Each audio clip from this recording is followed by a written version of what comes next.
আজকে খুব সুন্দর একটা খাবার নিয়ে চলে আসলাম। এই যে সবার কাছে সুন্দর হবে কিনা, আমার কাছে খুব খুব সুন্দর খাবার। এটা হচ্ছে গে দস্তা কচুর পাতা। হ্যাঁ, এই পাতা দিয়ে আর কি দিয়ে রান্না হবে জানেন? দেখাই, পুড়ে গেল একটা। এই যে এই পাতা দিয়ে আর এই চিংড়ি মাছ দিয়ে রান্না হবে।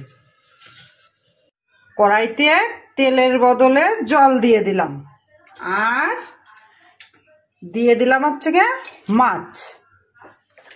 জল দিয়েই সিদ্ধ হবে। মাছগুলো দিয়ে দিলাম। এবার দিয়ে দিলাম লবণ, দিয়ে দিলাম হলুদ। এবার একটু নাড়াচাড়া দিয়ে দিলাম। তেল যদি ঘরে না থাকে তাহলে আমার মতো এরকম জল দিয়ে নাড়াচাড়া করে রাঁধতে পারেন। মজা করলাম। হ্যাঁ, জল দিয়ে সিদ্ধ করে হালকা সিদ্ধ করলে মানে চিংড়ি মাছটা নরম থাকে, আর পুরোপুরি তেল দিয়ে ভাজলে একটু সিটে ভাব হয়ে যায়। এই জন্য জল দিয়ে হালকা করে সিদ্ধ করে নিয়ে তারপরে তেল দিয়ে ভেজে নিব। এবার আমি ঢেকে দিলাম। আমি এবার মাঝখানে একটু তেল দিয়ে দিলাম। তেলটা একটু গরম হোক, তারপরে চিংড়ি মাছটা ভেজে নেব। এবার এরকম করলে চিংড়ি মাছটা নরম থাকে, সিটি হয় না।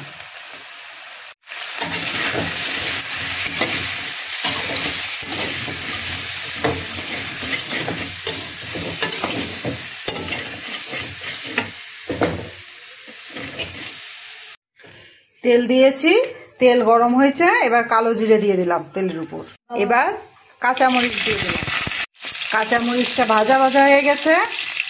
এখানে একটু পেঁয়াজ দিয়ে দিলাম। ইচ্ছে ছিল পেঁয়াজ ছাড়া এই তরকারিটা রান্না করব, তাও বাবা একটু দিয়ে দিলাম। মরিচ যদি কাশিয়ে এসে গেল।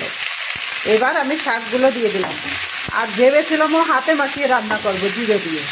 তা জিরে বেটে নিয়ে আসছি, কিন্তু হাতে মাখিয়ে রান্না করলাম না, এমনি করে নিচ্ছি। লবণ দিয়ে দিলাম, হলুদ দিয়ে দিলাম, একটু জিরে বাটা দিয়ে দিলাম। এবার একটু নাড়াচাড়া দিতে হবে।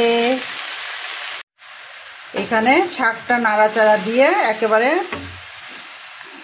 আমড়ে গেল, মানে কমে গেল, হ্যাঁ নরম হয়ে গেল। এখন আমি মাছ দিব।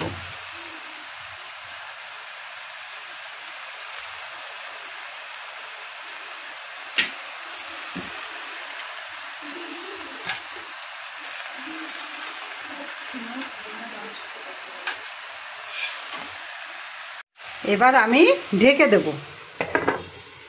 আমি এখন এখানে একটু জল অ্যাড করে দেব, যেহেতু জল না হলে হবে না। জাল আসতে দিয়ে ভাবলাম যে জল না দিয়ে হয় নাকি, তা দেখছি যে না, জল গলিনি। এই জন্য একটু জল দিয়ে ঢেকে দিলাম। হাতে মেখে রান্না করলে জল দেওয়া লাগতো না। যখন আমি হাতে এই কচুটা শাকটা ভালো করে মেখে নিতাম তখন এমনিতেই হয়ে যেত। এবার ঢেকে দিই। আমি এখানে একটু চিনি ব্যবহার করলাম। ভাবতে পারেন কি মাছে কেউ চিনি খায়, কিন্তু মাছে চিনি খাওয়া যায়। এটা একটু স্বাদ বাড়াবে। যে অতিরিক্ত দিয়েছি তা না, কিন্তু দেখলেন সামান্য একটু দিয়েছি। যারা খান না খেয়ে দেখতে পারেন। আমার রান্না কিন্তু হয়নি। এখন নাড়াচাড়া করে করে শুকিয়ে নেব। আবার ঢেকে দিতে হবে।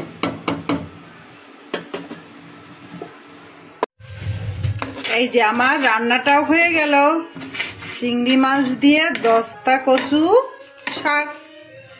কারণ কে কি কচু নামে চেনেন জানি না। কেউ দস্তা কচু বলে, কেউ কি মৌলবী কচু বলে।